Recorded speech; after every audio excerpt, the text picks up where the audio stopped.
Hey everybody, welcome to the channel, True Crime Stories. If you're new to the channel, please hit that like button and subscribe so you can hear more. Thanks for stopping by.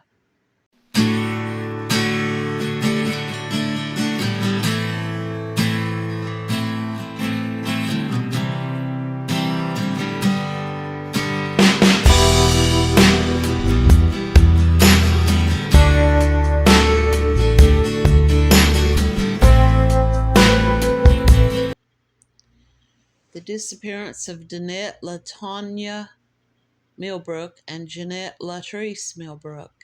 This is an American unsolved missing person case from Augusta, Georgia. The twins disappeared on March 18, 1990, when they were only 15 years old. The twins were last known to have been seen by a gas station clerk at the Pump and Shop gas station. Their case was closed in 1991, but it was reopened in 2013. Dannette Millbrook was last seen on March 18, 1990, with her twin sister, Jannette Millbrook. Both girls walked into a Pump and Shop gas station on the corner of 12th Street at Martin Luther King Jr. Boulevard in Augusta County, Georgia. They bought potato chips and a drink, and they've never been seen or heard from again. Dannette, African-American female with black hair and brown eyes, was 5'6", 140 pounds. She was bow-legged, they say, and she had a scar on her belly button. She was last seen wearing a white Mickey Mouse t-shirt and white jeans and black shoes. Jannette Millbrook, also African-American female, was 5'3" and 135 pounds. She was last seen wearing a white turtleneck with a blue pullover shirt, a beige skirt, white stockings, and white tennis shoes.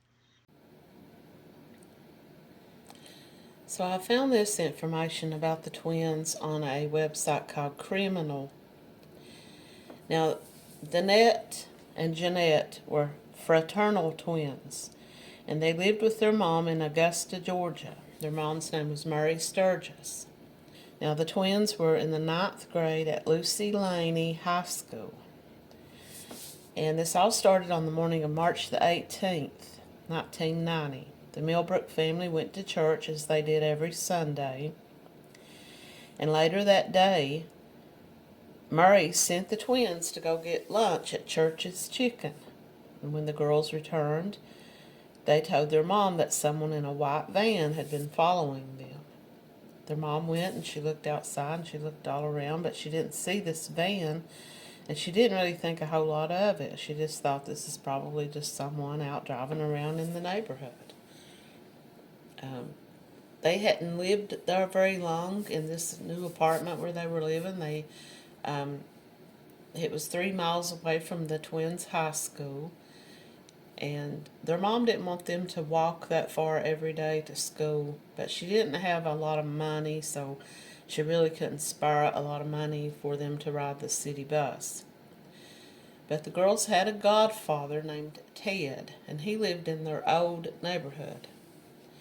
So she told the girls that he might give them some money for the bus that week.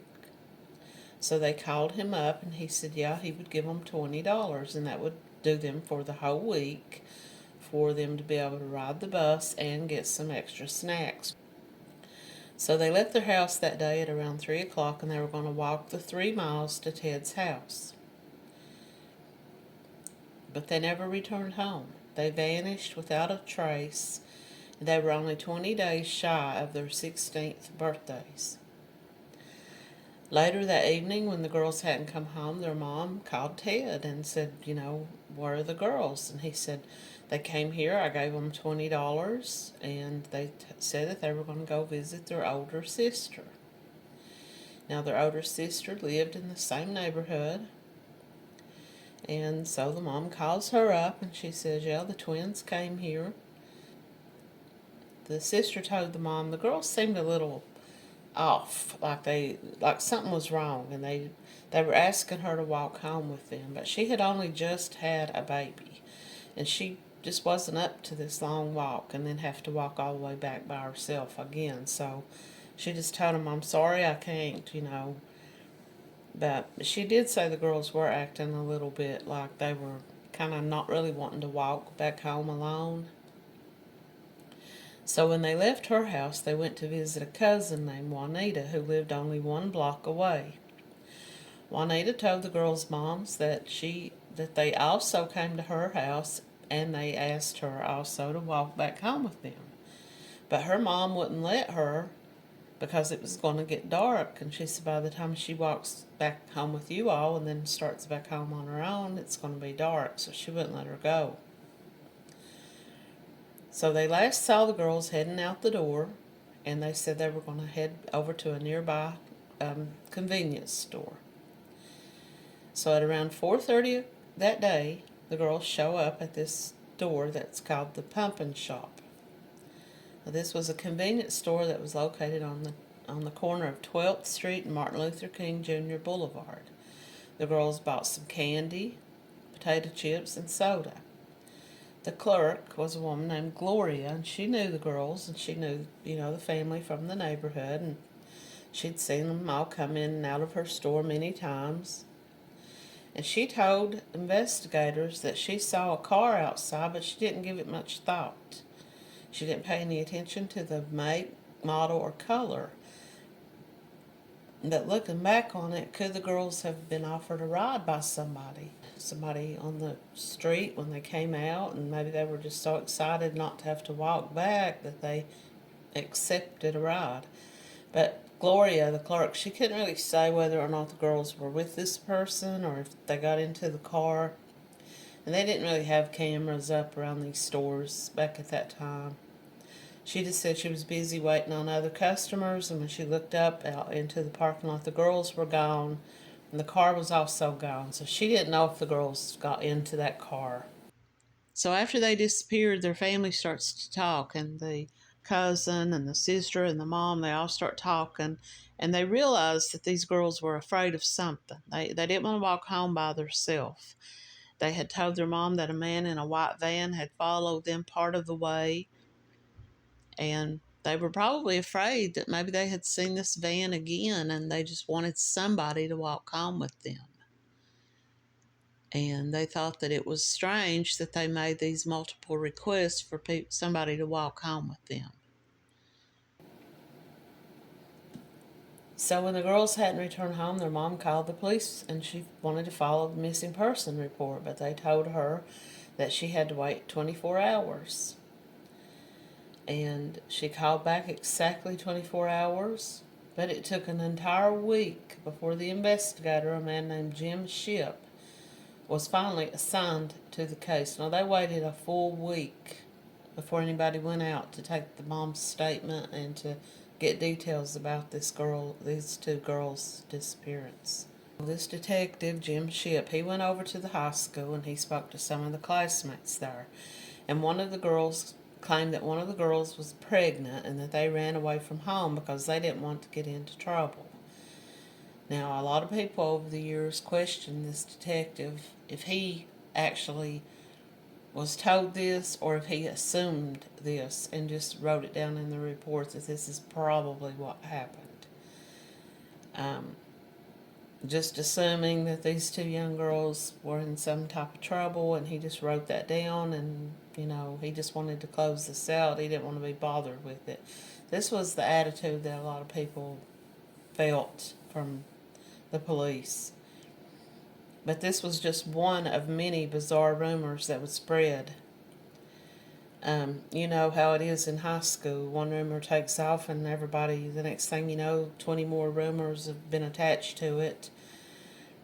So Jim went and he spoke to the high school principal. Now, this man has since passed away, and the principal told the detective that he saw them after their disappearance.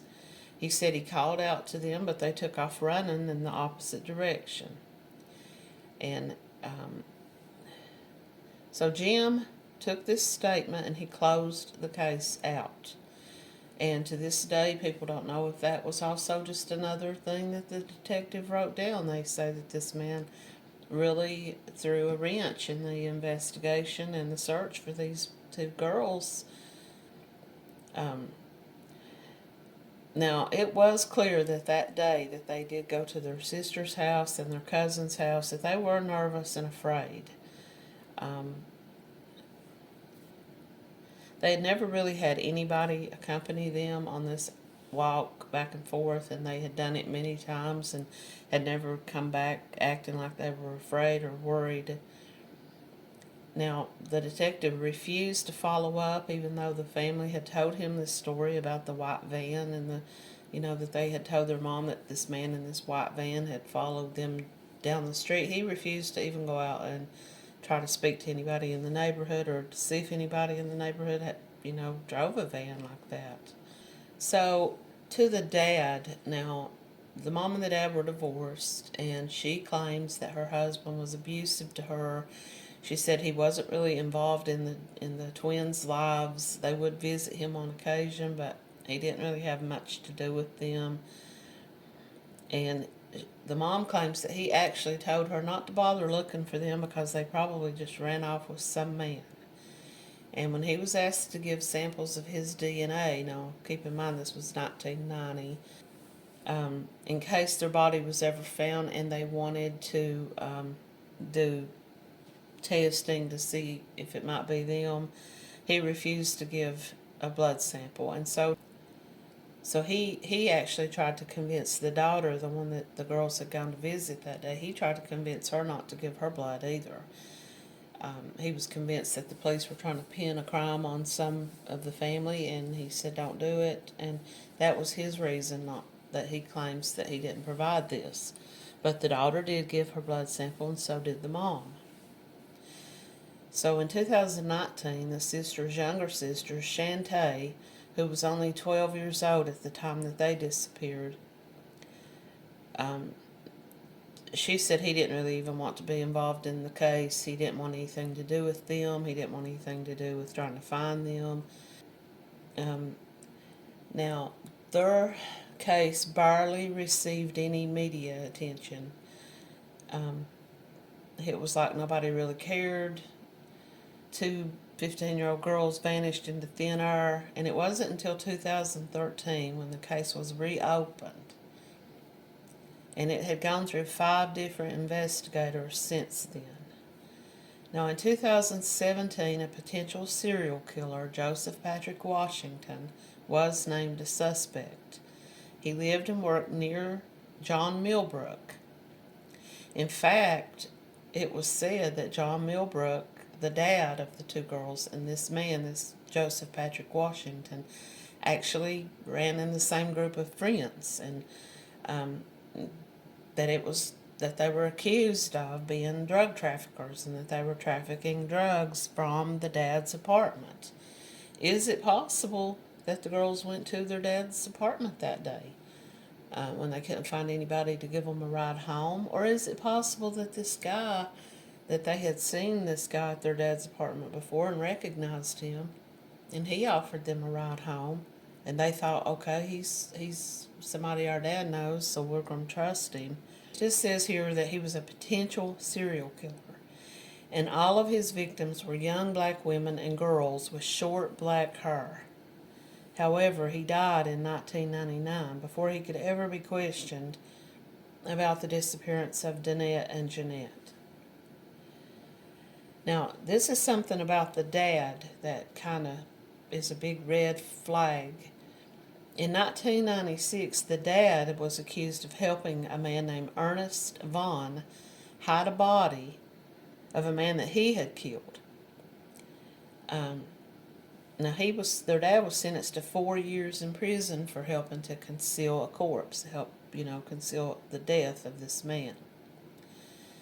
Now, years later, while he was in prison, this Ernest told investigators that when he was 12 years old, he was at John's apartment along with the twins and about 8 or 9 other men. He claims that the dad got the twins intoxicated, and that he was allowing the girls to drink alcohol. I don't know what year this was supposed to have been, and I don't know the ages of the twins at that time, but he just says that the girls became intoxicated and that one of the men took advantage of one of the girls. He says one of the men took advantage of one of the girls, and the other twin came to try to get the man off of her, and this is when John told everybody to leave, and he put everybody out, and Ernest says he never saw the twins again. Now, this Shante says that her sisters didn't drink or do drugs, and John couldn't be interviewed by that point because he was in a care home and had dementia. In 2019, the sister said she went to visit him and asked him if he knew what happened to the twins, and he said they were dead and buried. But the police wouldn't take that statement because they said he had dementia, and he would never talk to the police about the girls. In 2019, Jim Shipp doubled down on his belief that Dannette and Jannette had ran away. Now, their mother denied this, and she said there was no way that they ran off, and that she didn't believe that either of the girls were pregnant, that they always went to school and came straight home, that they were never around anybody, they never snuck out, they weren't the type of girls that got into any kind of trouble. Their sister described them as being introverted and that they liked to stay at home. They didn't have any behavioral problems, and she didn't know of any boyfriends in either of their lives. So there's another article here about them. This is from Oxygen True Crime. The girls' mother, Mary Sturgis, said that investigators told her the girls were just runaways. Even though she argued with the police about this detective insisted, and he closed out their case. This could be the reason why the mother and others over the years were also told that they thought the police claimed that they thought the case was closed because it was written down that the girls were found and were in foster care. The mother says this was never told to her, and that as far as she knew, the girls were not in foster care in any way, and she believes that this was another lie made up by this detective to just get people to quit talking about this. So this says, how could two missing twins be deemed found and their names being removed for the National Center of Missing and Exploited Children? It seems really impossible, but this is exactly what happened. The National Center for Missing and Exploited Children saw this as, okay, this case has been solved, there's no need to keep these girls' names on this registry. According to the twins' mother, the first investigator, Jim Shipp, with the Richmond County Sheriff's Office, told her he thought the girls were runaways. And she says his attitude was, what do you want us to do? They didn't like it here, so they just took off. She says, my girls were not those types of girls. If they were in some kind of trouble, they would have come to her. In 1993, the family told producers that they had a call from the National Center for Missing and Exploited Children letting them know that it was reported that the twins had been found. The family had not been told this by anybody, so they began to try to find out what was going on. But he confirmed that he was the one who told the National Center for Missing and Exploited Children that the girls had been seen, but he says he himself did not interview them or speak to them or confirm that they were alive and that they had been seen. He took someone's word for it, and a lot of people say no, nobody actually ever told him that. He made that whole story up because he didn't want to be bothered with this. He didn't want to take this case to begin with, and he didn't want to spend his time in this neighborhood trying to talk to people about these two girls. Now, Laura Coates with Oxygen asked him, why did you close the case and say that they had been seen when you yourself had not confirmed that? And he says that the principal of the school told him that, so that was his reason for doing that. And the vice president at that time of Missing and Exploited Children said that it was a terrible injustice, not only to the family but to them, because they removed the girl's name thinking that this is the truth of what had happened to these girls, that they'd been seen alive and that there was no reason to keep their names out there. The family says that they have been handed a terrible injustice, that the Richmond County Sheriff's Office has done nothing to help them. Now, the producers of a podcast called The File Line took an active role in the search for Dannette and Jannette. They helped raise $10,000 for a reward leading to information. They met with members of the Millbrook family and the Sheriff's Department. So the File Line and another podcast called Unresolved worked together to raise money for a billboard.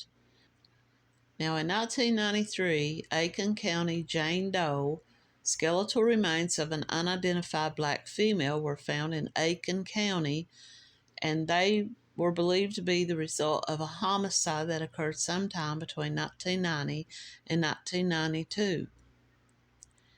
Now, this was in Aiken County, South Carolina.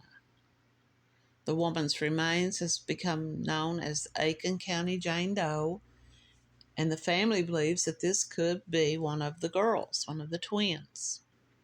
And in 2017, the coroner's office reportedly planned to compare DNA to the Jane Doe to the family members of the twins.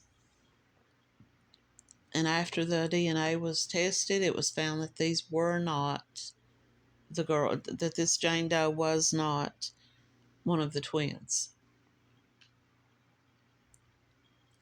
Now there's another connection, Joseph Patrick Washington. This was a man who was active in the girls' neighborhood, and some people believe he was involved in their murder and disappearance.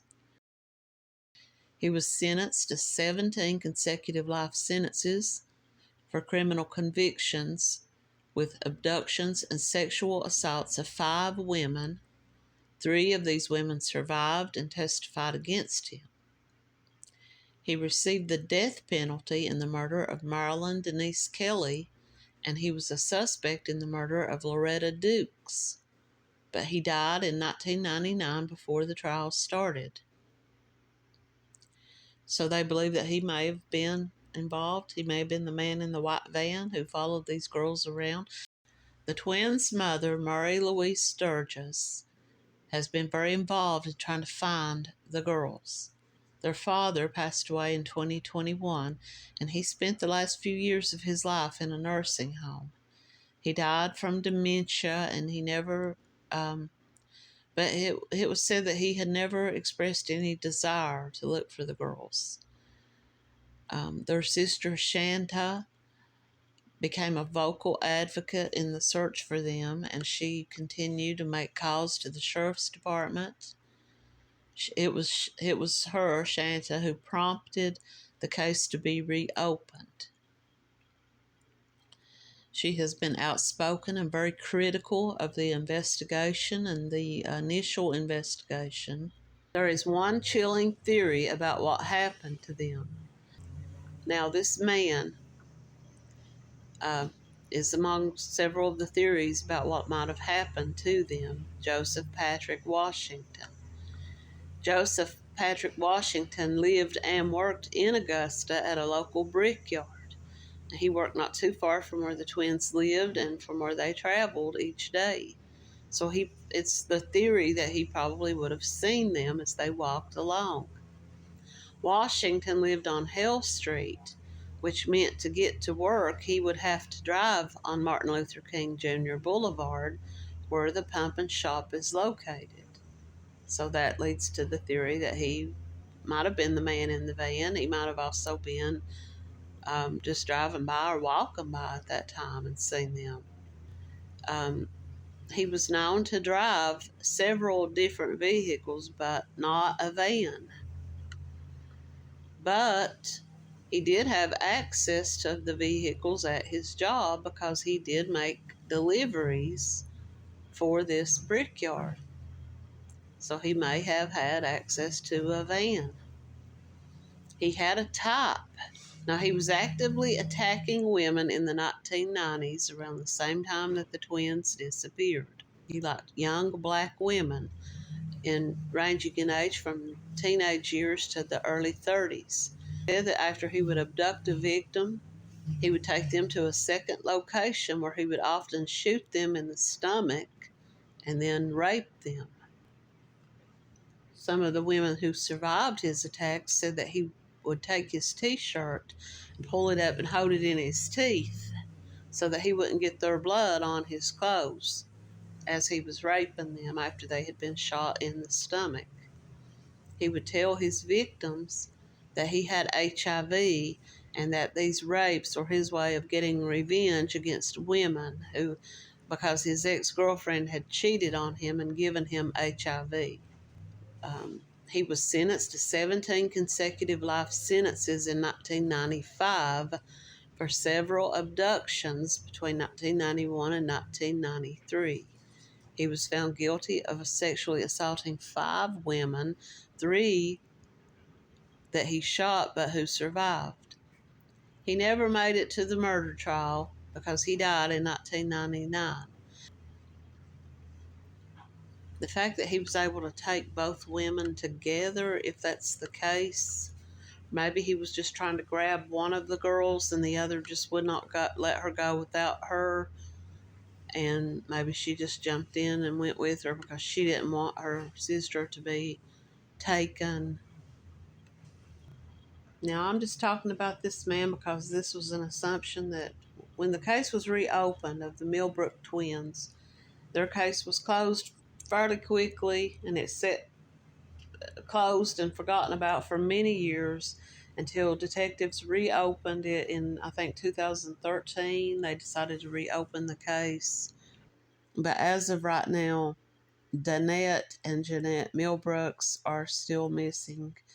There's been no when some of the remains of some of these women were found and went unidentified for years.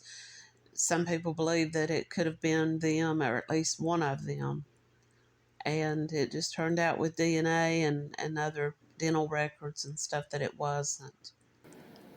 But as of right now, there's no proof that Dannette or Jannette Millbrook were either of them were his victims. It was just assumed possibly that he might have been involved because he did know their father. It was said that he and the girl's father did run in the same circles. They were both known to be drug dealers, and it's possible that he knew the sisters well enough to speak to them that maybe he got their trust. I do assume that his DNA was kept and put into CODIS once he was arrested, and so if the remains of either of the sisters are ever found, hopefully it will be determined if he was the killer. And as of right now, we don't really know if either of the sisters are dead because even though it has been quite some time, nothing is, there's been no proof to show that they are either one deceased. So if you have any information on the disappearance of Dannette or Jannette, call the local police department, or you can call the Richmond County Sheriff's Office at 706-821-1000. Thanks for watching.